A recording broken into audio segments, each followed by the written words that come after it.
The Galaxy S21 Ultra is here, and just like we saw Apple do with the iPhone 12 series, Samsung is jumping on the bandwagon with a thinner box, meaning this year you're not getting as many accessories included with the phone in what Samsung says is an effort to help reduce e-waste. Now, there is a lot to be excited about with the phone itself, but first let's see what actually is included in the box, which is a USB-C cable and your typical documentation.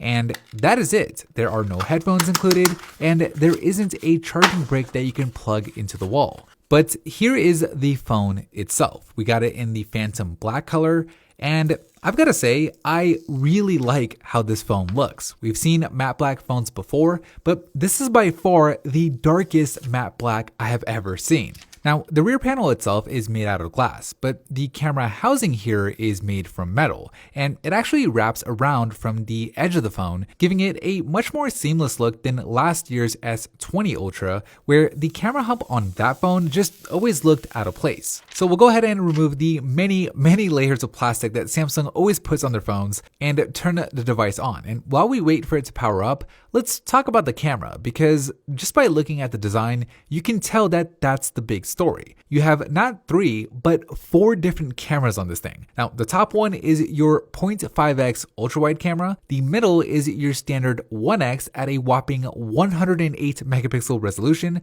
To the right of that is a 3x telephoto lens. And then at the bottom, you have another telephoto lens, but this one is a periscope 10x telephoto lens, meaning it'll let you zoom all the way in and it pretty much extends your eyesight. And then finally, the last sensor on the top is not a camera, but it's a laser autofocus system, which will hopefully address some of the focusing issues that Samsung had with the S20 last year. Under the hood, you have either the Snapdragon 888 processor if you're in countries like the US or Canada, or the Exynos 2100 in most other countries, but both chips are based off of the new 5nm process, so both should be not only faster, but also more power efficient. The next thing I'm really excited about is the new fingerprint scanner, which is nearly twice as big as the one on the S20. Now, I've never really been a fan of in-screen fingerprint scanners because, at least in my opinion, they've taken a step back in terms of both speed and accuracy. But with this year's new fingerprint scanner, that gap may finally close. With it being twice as big, you're less likely to miss it when you put your finger on it.